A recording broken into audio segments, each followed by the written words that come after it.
Well, Uriah, we asked you all week long, how this week felt and how the moment felt, and you said, "Hey guys, I'm preparing for a fight right now. I can't really focus on it." Now that it's in the books, has it soaked in yet? And what does it feel like? It feels good. They started doing that. I wasn't expecting that whole build up in the back. They're doing like sharing special moments from my career and everything. And so I had to turn my back on that because I was like, I'm getting ready to go fight this dude who's going to take my head off, and I'm like getting choked up and everything. I'm like, that was a little much for me. So I'll probably go back and watch it on my own, but I had to stay focused tonight. I want to be able to speak afterwards without bawling. I've had a tradition of doing that and in the past, get a little emotional. So I kept it together, and I'm proud of that. Walk us through that first round because it looked like you might have the fight finished. What were you thinking at that time, and did you think maybe the fight should have been stopped? Well, obviously it shouldn't have been stopped because he kept fighting, but I thought he was out of it, and so I caught him with the left hook, and I waited for just a second.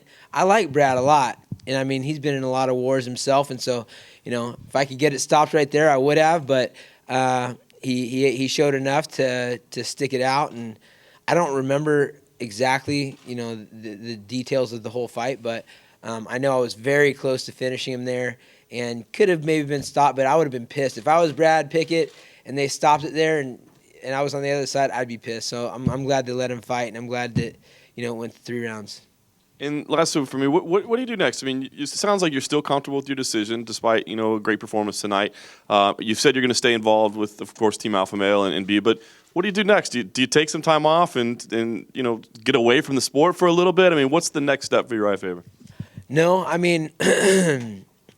part of the reason why I'm doing this is because I am able-bodied and able-minded. I don't want to be a guy that they're like, oh, he's falling apart and he's a little punchy and maybe it's time to stop. I've had a great run. I've been a world champion. I've been a top contender. I've been a poster boy for an organization, for sponsorships. I've been able to do a lot, and I do have a lot on my plate, and it's also a tough way to make a living. I'm getting in there every day and grinding. And this is my 4th fight this year, and no matter how you skin it, if you're in a camp, you have to make that your main focus, and I have a lot of things that I want to focus on. So if I don't draw a line and say I'm going to stop here, I'll keep going, and I'll keep going, and I'll keep going because it's a great mate. There's great margins in the fight game. It's a great experience. It's fun, even though it's difficult. But I just feel like it's time. You said that you were trying to handle the emotions before the fight, but what about afterwards? When you made it through, you didn't cry in the octagon. You get back there in the privacy of the back. What were the emotions like? Once it was all said and done. Well, unfortunately, I didn't have a chance to really enjoy that either because for the first time in my life after a workout, I've thrown up.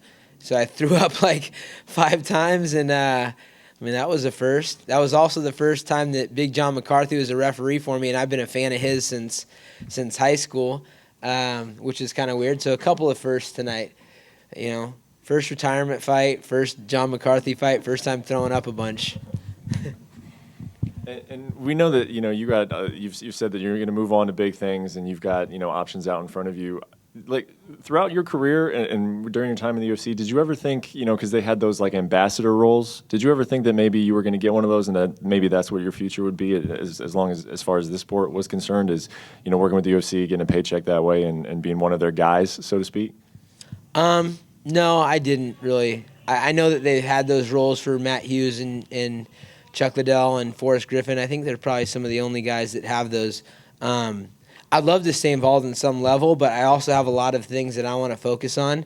It's not like I have everything set up, but it's also not like I'm starting new and going to figure out what I'm going to be doing. I have a ton of projects that I've been working on. I've learned a lot about people, about business, about just life in general through this process, and it's not like I'm set for life. I'm hopefully going to be growing to be an old dude, and I'm going to have to figure out the next phase of things, and I'm looking forward to that. And I have, like I said, a lot of things that I've been working on and things that I'm passionate about. So that's the next step. And part of that is growing our team into one of the top teams in the world from head to toe. I mean, I've done it kind of grassroots, but I haven't been real mindful of, getting a budget together, recruiting, scouting. There's a lot of things that I can do to grow this team. And I mean, the coaching staff that we have is unbelievable right now. We've got, such a great staff. I feel like, we have 5 black belts in the room on a daily basis, each working with individual fighters. And we've got Justin Buckles at the, running amazing pro practices and kind of coordinating people's schedules. And we've got Coach Joey, and we've got, Chris Holdreth and Danny Castillo and Lance Palmer. I mean, we've got such a rich group of guys that are homegrown and love the program and are doing it for the right reasons. And so I'm excited for the next phase of things. And that's just a small part of what I'm doing, but I'm excited for the MMA side as well. Urijah, how involved are you with getting Cody prepared for less than 2 weeks now for Cruz? Well, we've been sparring partners a bunch, and that's a tough guy to be a sparring partner with. It gets heated in the room on occasion. Cody's a very skilled guy. We've had guys in the room who come with bad intentions, but he's just got a skill set that's dangerous. So I've been a main training partner for him. I've also been somebody that's helped to work on his mindset and the kind of the mental game for him, on top of giving some of my input and just a cheerleader. He's got an incredible story. I mean, his story is really a motivating story, and he's a very gifted athlete. He's a very special individual in a bunch of different ways, and so I'm there. I'm a part of it, but we've got a coaching staff that's been on him, just focused on just him.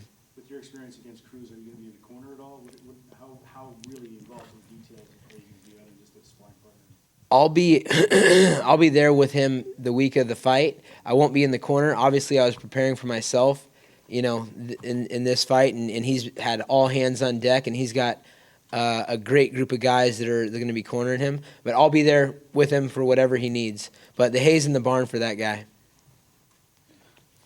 Do you have a reaction when Dominic talks about Cody in a disparaging way? I don't ever listen to Dominic, so I don't know. People ask me about that kind of stuff, and Dom's fine. We've got a nice working relationship. I mean, a working relationship in our profession is beating the crap out of each other and talking crap, but it doesn't matter. He's just fueling the fire for Cody, and trust me, Cody, he, as much as he doesn't like whatever he's saying, it's just motivating him, and it's going to be an amazing fight. So I haven't heard what he said. Another question I had was whether or not the drama that was surrounding your team not too long ago with the head coaches and stuff like that, did that influence your timeline at all? Did that make you think I need to be more of kind of a management presence with the team and less of a fighter, less about myself and more about the team? No, it did make me be a little bit, look from the outside and be like, okay, what's going on? I mean, what happened there is I gave somebody a great opportunity that was in a hard spot, and he made it about himself. And I mean, I'm not going to mention the guy's name, but it was a hard time. It was like we went through a divorce of our team, and our team's always been so close knit, and picked off a couple of our guys, and we just came back stronger and gathered together. I think the guys understood how important the team is to everybody's lives, because it's more than just a profession. Part of the reason why we've got such an amazing team is because of the energy and the camaraderie, and not everybody's best friends, but we're all there to support. It's a big dysfunctional family, so there was some times when I definitely didn't take vacations because I had to be there and make sure the glue was there. But at the end of the day, the smartest decision anybody on our team did was just to stick around and know how special it is. And so what does this look like for you now? Are you going to be that guy who's the head coach? I mean, you say you have these other interests, and I know I saw especially you're fixing up a house. I mean, does this mean like you're going to be the manager and you're going to do real estate? I mean, you don't sound so hot on working for the UFC. What does it look like? Well, I'm all about making some cash. So, I mean, we'll see if the UFC has some cash opportunity. Not that I've heard of, but, I would say for me, I'm an entrepreneur. I really am to the, through and through. And I've got a lot of different projects. I've got a Vibe Health Bar, which we're, working on our third location here locally in Sacramento. We just started shipping juice nationally. I've got a clothing line. I'm part of Purist Labs, a supplement company. I've got a construction company. We're building our new gym, which is a 20,000 square foot facility. And our team lives out of there. It's also a real estate play. We've got some, I've got a bunch of cool stuff that I'm doing. I've got a show that I'm pitching with Always Sunny in Philadelphia guys. And we're working with FX to develop that. It's a great concept, and hopefully it comes through. And I've got a lot of things that I'll be doing, and I'll be in the gym every day. That's what I do. I'll be here to mentor the group, but we have an amazing staff right now. Like the way our program is being run is awesome with all the guys in place, from the folks that have been there. Like Fabio Prado's been with me the last 9 years. Every single fight he's been in my corner. And Justin Buckles has been a product of our team. He's somebody that was one of the first guys from our team to be in the UFC and has grown up in our program. And Danny Castillo and Lance Palmer and all these guys, we've got all these contributing factors. So I don't necessarily see myself coming in and running everything, but we have all these moving pieces that are helping with different fighters. Like tonight, we had 4 guys fight. We had a different coaching crew with each group. And we're lucky to leave the ego at the door and let everyone help out. So I'm going to be doing a lot of stuff. I see myself more as over the course of time, not being a head coach necessarily, but just growing the team on a bunch of different levels. A lot of tributes are coming in for you today. How you very much elevated the sport, how you really made Sacramento a spotlight as part of the sport, and even one of your teammates said, you made short guys cool again. How would you look back on how... I'm not short, first off. How would you look back on how the UFC has evolved since you started? It's been really cool. I think the coolest thing about this experience is how it started for me, which was I was fighting on an Indian casino in tennis shoes, when it was illegal in California. And I got paid $200 to show up and $200 to win. I didn't tell my mom because I knew she'd be pissed. And, that's the start of my career, and it's grown to this. So to be somebody that, and one of the things that was unique about me was I didn't care about money or anything else. I was just going to do what I wanted to do and focus all my time and energy into that. So being one of the guys with little to gain, but following his passion, who's intelligent and hardworking, I was devoting my life to a sport when it wasn't really a great career path. So that's kind of my contribution is, I can't take credit for people thinking I'm cool or whatever. Thank you for that. I didn't plan that out. I was just, being myself, and then had a great team that was kind of hold me on a pedestal from there. The UFC, that was the WC and the UFC. They were together at the time, and I've just been lucky and been mindful and enjoyed taking people along the ride with me. So, I'm appreciative for any credit that I get, but it was a lot of people. Hey, right. You mentioned, back when you first started, you were fighting at Indian casinos, and you talked with us in October when you were announced to be on this card, and you were talking about how back then you didn't, not only didn't tell your mom, but didn't really tell anyone that you were fighting at all. And then you have this great long career, the California kid. Here you are in the brand new Golden One Center for your last fight. And now everyone knows who you are, and the whole place is yelling your name. What does that feel like to have that be your last fight? It's perfect. It really is. And I've been fortunate in a lot of different ways. I mean, a lot of it's been through, tenacity and pushing through adversity, but it's also been a lot of good luck and having a great attitude and attracting good energy from putting it out and stuff like that. And I feel like this is kind of a culmination of that. And it's a great way to go out. It's a way for me to kind of showcase that I'm going out on my terms. I could very well compete for another 10 years. I'm a healthy guy. I've always been a healthy guy. My mind and my body are there, but I'm choosing to wrap it up and head into whatever's next. So it's exciting though. It is cool, and I feel very fortunate. And then also the last time we talked, you were talking about how Kevin Johnson has a strong right hook. I hear he's looking for a job now. Any recruiting there for Team Alpha Male? I put KJ on the recruiting team to help me recruit. But yeah, we got one of the former mayor as of a couple days ago. He has a heavy hand and doesn't take crap. Proud of him.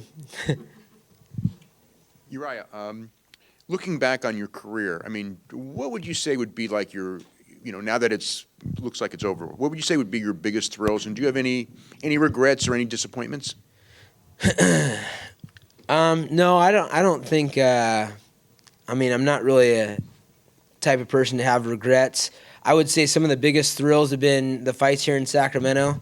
The Jens Pulver fight was the first big fight that was on a massive level against a former world champion, a guy that I had looked up to, and we had a great fight. Fighting Michael McDonald was awesome. Breaking my hands against Brown, that was tough at the moment, but afterwards it was something that I can cherish and I learned a lot from. As far as regrets go, I wish the UFC would have never really separated the WC and the UFC. I mean, it made sense at the time from a business standpoint. They were employing more fighters, and they were, having 2 TV networks, and they were having 2 sets of sponsors, etc. But people kind of overlooked that and be like, oh, it was just the WC. But at the time, that was the cream of the crop for our weight class, and it was the same owners and everything else, just a different name. So I was 32 years old when I got a chance to fight for the UFC title, and was just a smidgen off against Cruz. Would have liked to got that, but I left it all in the cage, and so I've got no regrets. No regrets. Do you have not even one letter. Is there anyone, like, when you look back that somehow, whether it's a Kid Yamamoto or somebody like that you would have liked to have fought, that your paths just didn't cross, the right time was never there? Yeah, I've talked about that. Kid Yamamoto. A lot of people who are new to the sport don't know. Kid Yamamoto was a superstar, for the lighter weights before I was. Around the same time, but I remember trying to gauge popularity, and I'm a realistic guy. I'm looking, and I had 4,000 hits on my YouTube highlight, and he had 250,000, and I was very aware this guy's the man, and that was the fight. Every time I'd win, whoever's ranked number 1, whoever the big guy was, it was Norifumi Kid. There's Pequeño Nogueira was one. There's Kid Yamamoto. There's the time Gilbert Melendez. These guys were all ranked. So these are the guys I was calling out from the get-go because I had limited internet knowledge, and I had found a ranking system, and they had kept having guys ranked above me, so I just was calling them out. But Kid would have been a good one, and I would have liked to redo those fights with Brown. One, I did a jumping back elbow and got clotheslined by a heavy right hand, and the other one I broke my hand in the first and dislocated my thumb in the third. And not to take away from him, he's an amazing fighter, but that would have been nice to get a good day on him. Now, also in your career, from essentially the starting point to now, what have you noticed as far as the change in the fighters? As far as obviously in your weight class, there's more depth. The fighters are better. They started younger. But when you fight and when you kind of gauge the growth in the sport, how do you kind of look back at, the evolution of the sport in your weight division for the last 10, 15 years? From when I first started in the sport, I would say, and this goes for wrestling, it goes for boxing, it goes for anything else. The one thing that has not changed is the toughest guy who works the hardest is most likely going to win, and as long as they're training intelligently. So, you look back at guys and be like, oh, well, now there's, Sage Northcutt, he can do a spinning karate kick or whatever the deal is.